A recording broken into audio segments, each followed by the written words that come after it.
The locker smelled like old sweat and peppermint gum. Morning light cut through the high windows of the gym lobby in pale bands, and my sneakers squeaked on linoleum that had seen too many practices. I balanced a stack of textbooks and a towel on my shoulder and tried to make myself invisible, which is a talent polished over years of being both the kid on the pitch and the one in the math room. She didn't like athletes. I knew that the second I walked into honors English and felt the room tighten like the throat of a bottle. Mrs. Voss kept her hair in a strict bun, and wore a cardigan that reminded me of the gray bleachers. Always the same, always a little cold. The rumor was she liked the work more than the people who did it. That would have been fine, but she didn't like me. Not in the way a teacher is sometimes indifferent or quietly disappointed. It was the kind of dislike that had teeth. I played 3 sports: soccer, basketball, track. My life was a rotation of practices, away games, bus rides and laundry. I also showed up for quiz bowl and science meets, the kind of competitions that required an alarm clock at dawn and a willingness to spend Saturdays arguing about obscure facts. I loved both worlds. The school hated splitting me in half. She made it personal, not with outright insults. Not at first. Her weapons were smaller and meaner, timing and measurement. After long away games she'd double our homework load. Not because the curriculum changed overnight, but because she knew the bus schedule and the way exhaustion spread through a locker room like spilled coffee. She knew we'd be gone, and she timed her checks accordingly. She didn't check homework every day, only the day after travel. It wasn't accidental, it was practiced. Grades were another battlefield. My papers looked spotless to me. Friends would hand me their essays and we'd critique each other's phrasing, the cadence of sentences, the rhythm of clause. Their essays came back peppered with red ink and 90-something% marks. Mine came back clean, boring to look at, and bearing a number that made my chest hollow. 70s, low 80s, as if some invisible grader took a 5-pound weight and tied it to my chest. I asked once quietly, after a paper that should have been at least a 90, she told me flat, that I was only giving 70% of my ability and others were at 90%. I remember the sentence because it had hands. It was not a teacher's suggestion, it was a measurement. I asked, so my paper can be better than someone else's but be 20 points lower. She smiled like someone explaining a theorem. Yes, she said. It stung.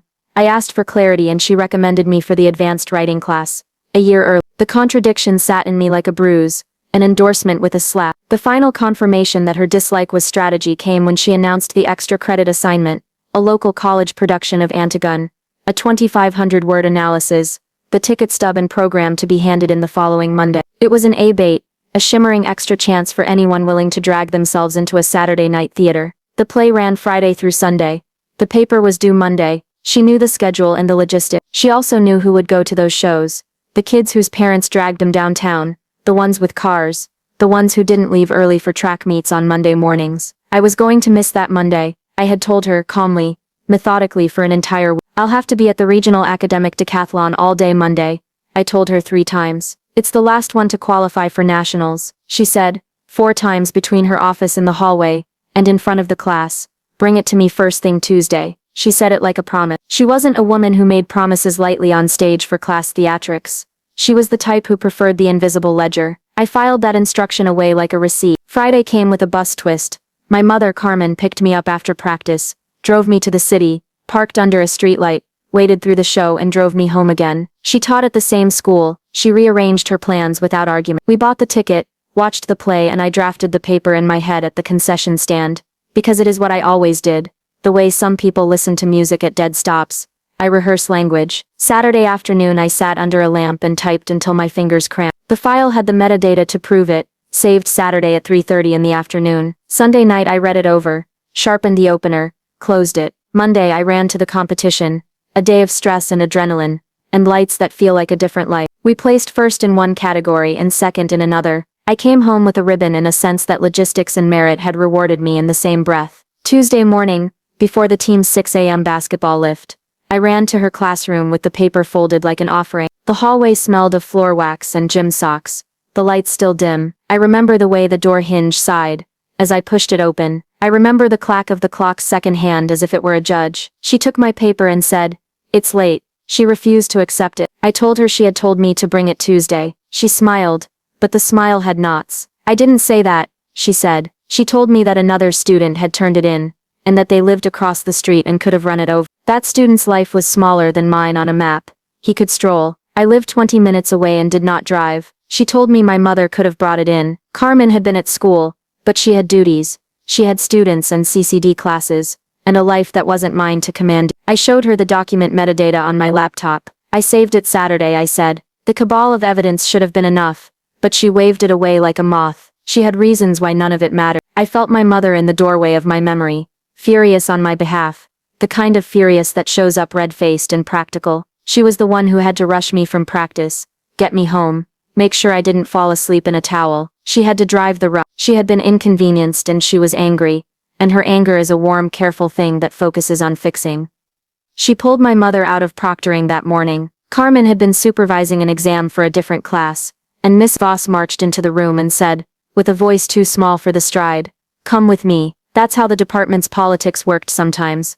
Grievance first, paperwork later, and teachers like Voss wanted witnesses who matched their severity. We marched to the principal's office, like penitents, and stood there while the school smelled like coffee and the clock on the wall turned slowly like a judge. By the time we had the principal, Mr. Hargrove, in the meeting room, the air had a texture. I told everything, the extra homework on travel days, the 30 points shaved off my best papers without a mark of correction.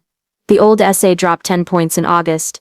The Antigone debacle. I told the story as a steady stream, the way you'd pour a bottle until the river changed course. She sat across from us, hands knotted, eyes brimming like a storm cloud. At one point she began to sob and it turned into a choke, the sort of voice that is half breath and half scrape. When she cried, the principal flinched and looked like a man choosing the gentlest tool in a drawer. After 45 minutes of me explaining, and of her crying, and of my mom detailing the logistics, Mr. Hargrove leaned back, a man who had seen 1,000 schoolyard arguments and had the patience of a calendar. He asked a single measured question.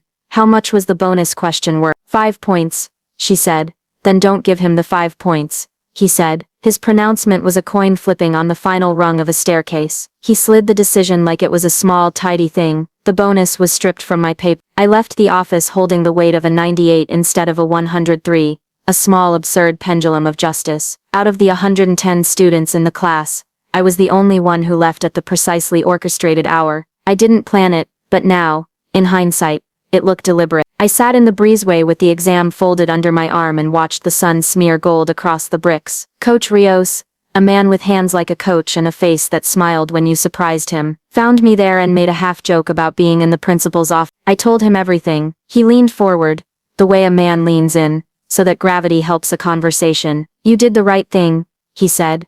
You told the truth. It felt smaller than that. Truth in public school is negotiable. It bends around systems and personality. I wanted more than him to tell me I was right. I wanted the ledger to balance. I kept a spreadsheet. It is the thing little kids who collect baseball cards grow up to be, a neat set of rows and columns that gives order to chaos. I logged scores, deadlines, dates, the amount of homework, my memory like a slow, reliable recorder. I kept it because the world felt less arbitrary when it had a margin and a sum. When I tallied everything, the essays, the missed tens, the bonus points that magically evaporated, my final grade on paper should have been a 95. Instead it was posted as a 90. The final numbers bled into one another and made it was a cruel decimal. It sat on my record like a weight. I emailed. I asked about clerical error. The administration was polite. They explained the possibility of human error. You typed it wrong, they'd say with a careful tone that should have been balm and felt like salt. The summers of our lives are elastic. That summer the school board, in a decision that would later feel like karmic realignment, switched to a 10-point grading scale. 90 became the new golden gate. My 94.4 recalibrated like a compass and turned into an. The world for once shifted beneath someone else's rule, and I benefited. It felt like cosmic irony. The girl who would not give me a bonus point paid for it with a policy change I did nothing to make. I told myself I didn't care about the numerical. I told myself I didn't want revenge. I wanted fairness. But there is a human physics to fairness. When you get pushed, you push back. When the ledger is unbalanced, it matters how you tip it. For me, the tipping point had been the final exam. I had finished the 100 questions in about 20 minutes and had spent the remaining 40 by writing the bonus answer like a fuse. I had been deliberate. I had written the words not with the raw heat of spite, but the coolness of a long accumulating offense. I am not sure I learned anything.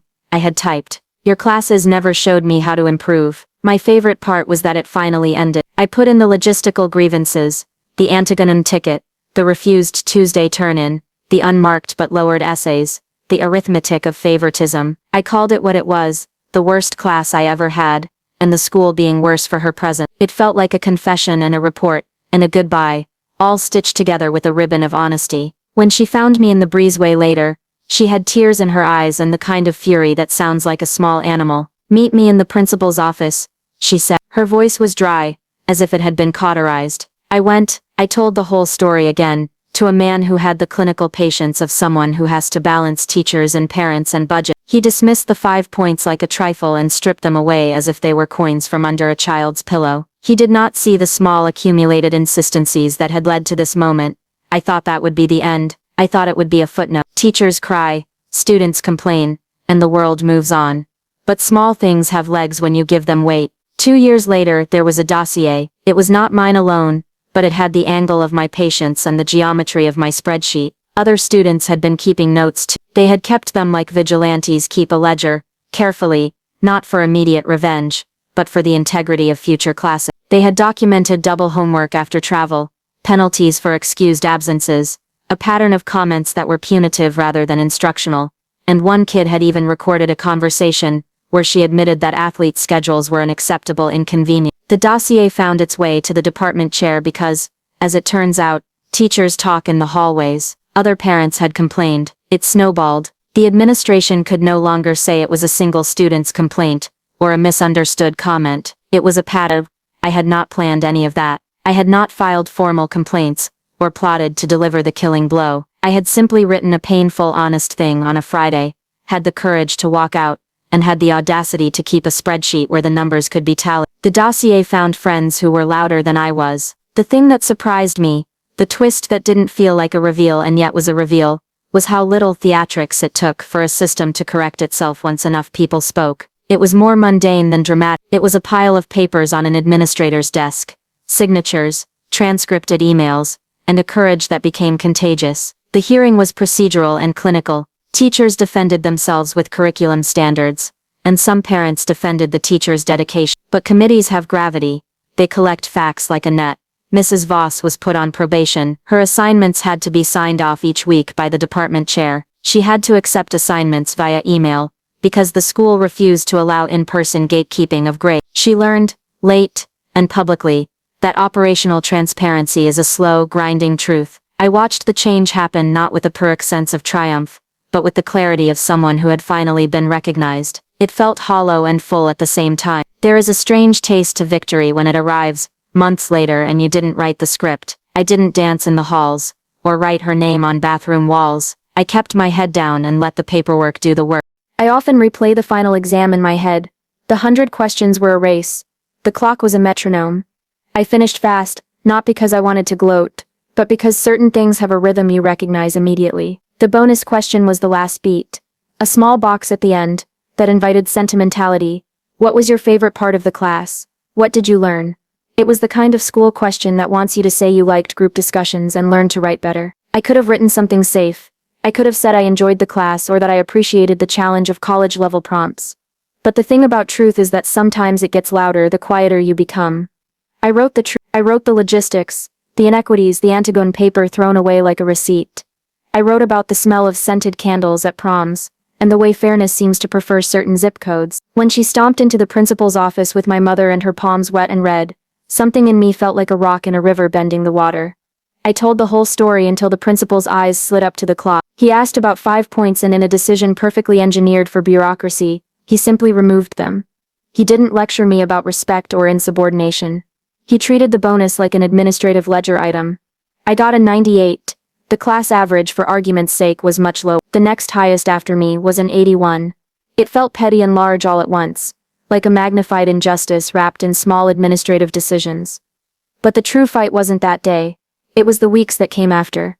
She retaliated, not with a dramatic outburst but with the slow, quiet undermining that makes bureaucracy an instrument of cruelty. One of my early assignments, a week 2 paper from August, had been arbitrarily docked 10 points. The posted grade changed. Grades are like skins on a drum.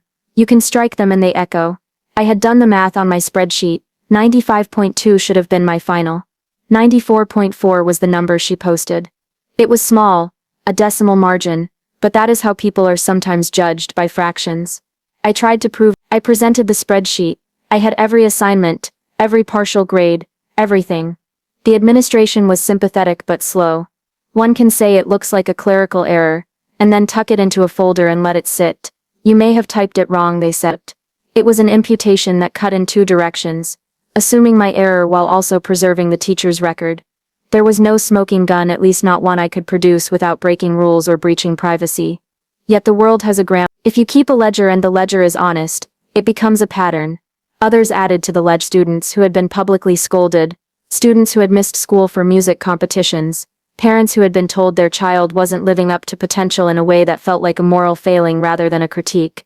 They rallied. Names and dates and signatures began to accumulate. 2 years down the line, the administration could no longer treat the complaints as isolated incidents. They assembled witnesses, looked at the homework checks, and discovered that pattern: the doubling of assignments after away games, the arbitrary point shaving, the I know best moralism that had passed as pedagogy. The department chair forced changes to procedure. Weekly assignments had to be documented, the teacher would accept electronic submissions, and her homework checks would be audited. The school had discovered that favoritism, even if unintentional, could be systemic when unchecked. The punishment was procedural at first, but procedure has teeth when it is consistent.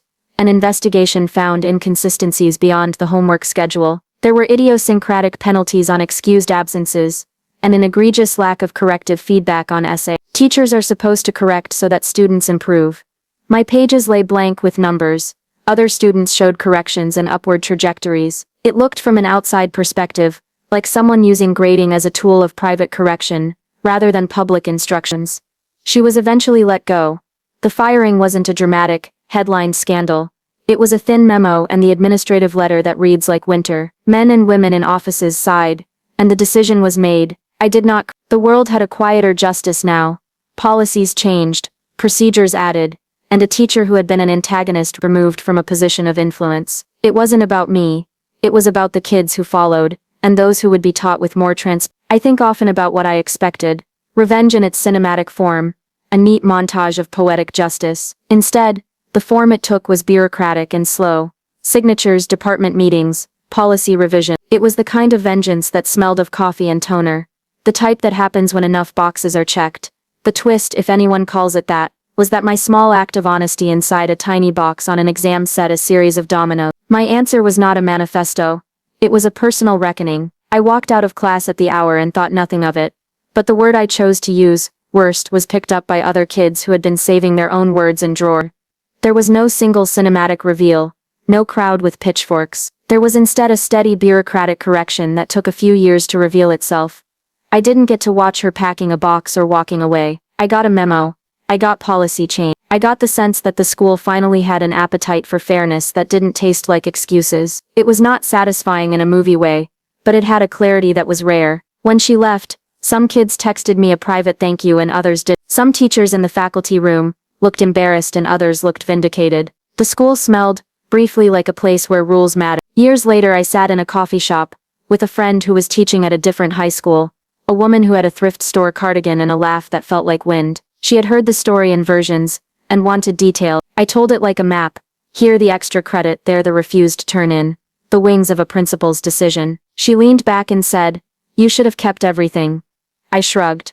I had kept enough: my spreadsheet, a pattern, a refusal to let the small indignities go unremarked. But I also understood something important about wounds and justice. The desire to expose and punish can be a dark energy.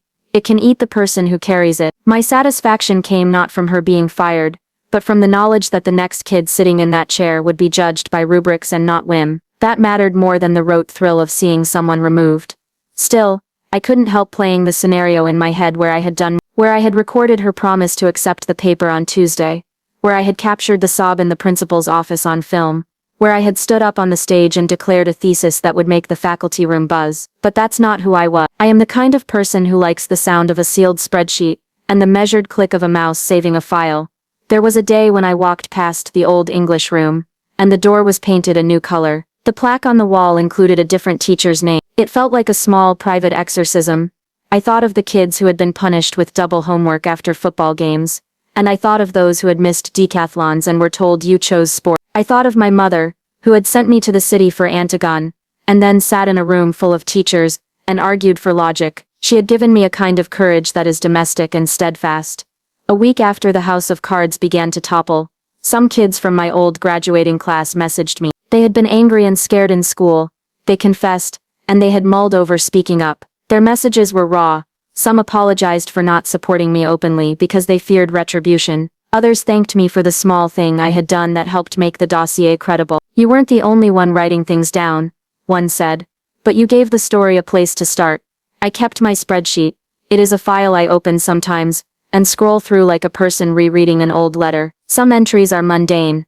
Homework dates, bus schedules, score, and then there are sharp-edged lines like the Antagon paper, the bonus question verbatim, the 2 decimals that decided a grade. The document is less about vindication now, and more about memory. It reminds me of how small acts, a typed sentence at the end of an exam, a ticket stub, a mother's rush hour map, can change the course of another person's career, and the shape of countless classrooms after them.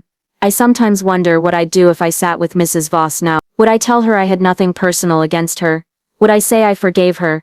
The answer is messy. Forgiveness feels like a clean coat of paint. It would not dismantle the habits that made her dangerous.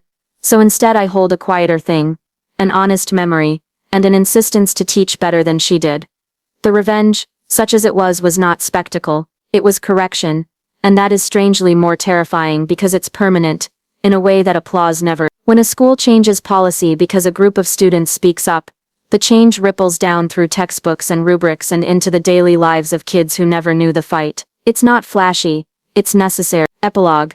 The reveal I never expected. If I had to pick one moment that mattered most, it would not be the principal's clipped sentence, "Don't give him the 5 points," nor my mother's red-faced march to his office. It would be the evening I sat at my desk and actually wrote the bonus answer. It would be the decision to tell the truth, precise and unshrinking. If that night I had softened my words to fit convention, the ledger may never have found its first crease. The twist, finally, was that the smallest honest sentence had energy. It wasn't a plot device. It was the simple algebra of consequences. Truth is a small, insistent thing. It sets other small, insistent things in motion. If you keep guard of the little facts, they eventually grow legs. Take a single practical step today. Start a private log about any unfair treatment you see. Then share it with a trusted adult, or the relevant department chair.